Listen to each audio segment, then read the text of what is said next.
lautan ataupun daratan di bumi. Dan pemanasan global itu ternyata punya dampak yang signifikan terhadap sekitar pertanian. Tentunya petani juga merasakan secara langsung apa itu dampaknya.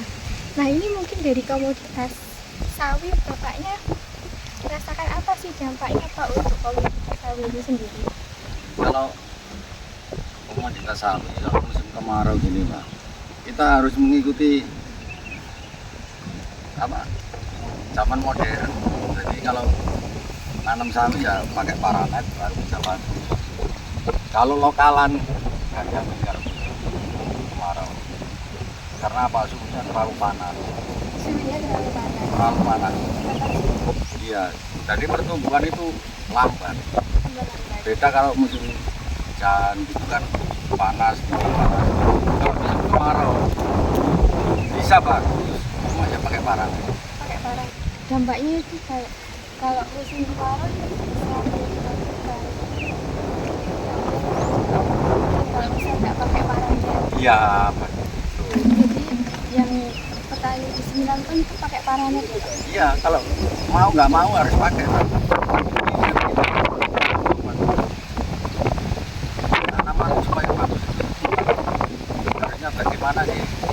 Dia cuaca makanya kayak apa kan sekarang sudah modern. Kalau mau mengikuti anjuran pertanian kan sudah modern. Nah, Mas Didi kan udah tahu ya apa itu pemanasan global. Nah, untuk dampaknya sendiri yang dirasain untuk komoditas bayam itu apa ya, Mas? Iya, kalau dari pemanasan global, kalau dari dampak sih ya, kalau dibilang signifikan ya signifikan. Pertama itu pada tingkat kelayuan sama kadar air yang ada di dalam tanaman. Nah, ini kan juga sangat besar. Kan akhir-akhir ini kan juga kan semakin meningkat ya. Otomatis kalau dari segi umur bayam, kemudian apa persentase benih untuk tumbuh itu juga jauh drastis.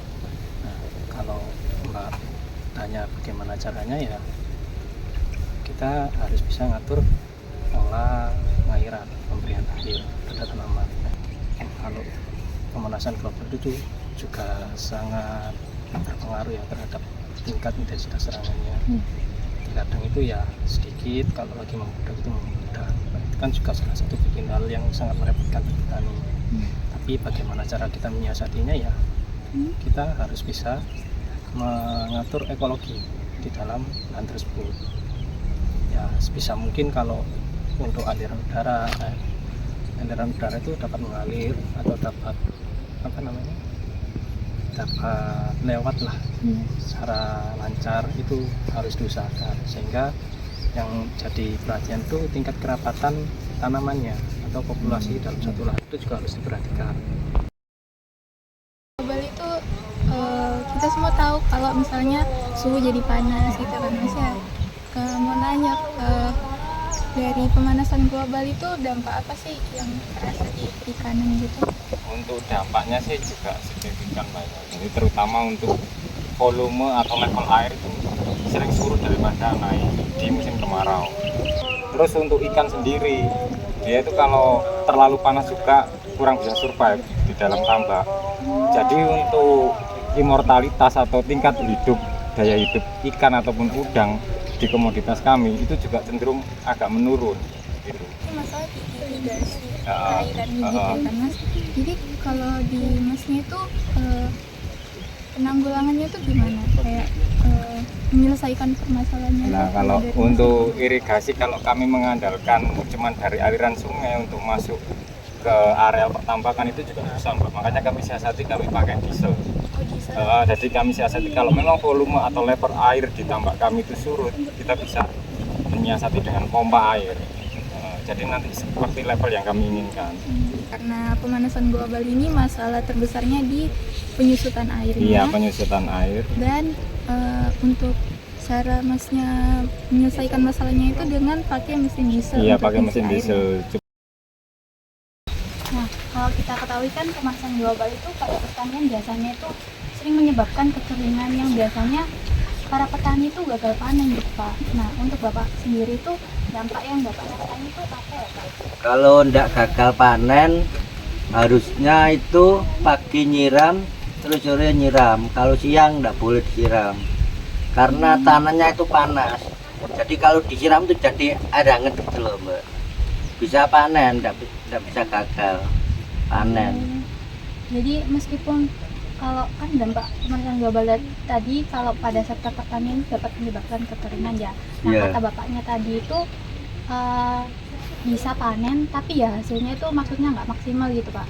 Ya maksimal, pokoknya cara terutama kan air, terutama itu air Mbak. Lang kangkung itu kebanyakan itu di kelembapan itu. Kalau lahannya kewering itu tidak bisa, seperti pasir apa itu tidak bisa, harus tanah liat. Kalau pasir itu kadang panas terus dia tuh mati 1, 2 akhirnya beruak gitu loh Mbak. Kalau kepanasan itu harusnya nyiram terus kalau tanah pasir itu. Kalau tanah liat pagi sama sore. Jadi Bapak ini kalau untuk mengatasi permasalahan tersebut itu memfokuskan pada pengairannya ya Pak ya? Iya, terutama pengairan Mbak. Petani itu terutama pengairan. Seperti padi, tambak itu kan juga pengairan semua itu.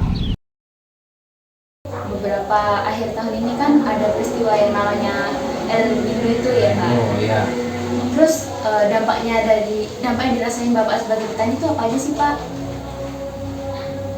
Ya sangat berdampak juga ya. Yang saya rasakan itu sekarang curah hujan jadi tidak menentu. Nah, itu yang kita sebagai petani kita membutuhkan air yang sangat cukup ya. Karena curah hujan tidak menentu, jadi jadwal tanam kita juga akan mengikuti musim penghujanan. Jadi agak ada permasalahan di situ. Terus saya rasa untuk dengan adanya curah hujan yang mundur ya itu jadi kekurangan air petani kita itu, sedangkan debit air di irigasi kita semakin lama semakin menurun. Dengan adanya El Nino juga untuk perkembangan hama penyakit ya, hama penyakit itu sangat banyak itu. Sejak adanya El Nino itu kita merasakan banyak ya hama-hama yang bersarang di pertanian kita. Cara mengatasinya apa aja Pak? Ya kita nambahkan sumur bor, kita ambil air tanah itu untuk menambahkan debit air yang kekurangan, terus sama sering-sering diadakan penyemprotan insektisida maupun pestisida.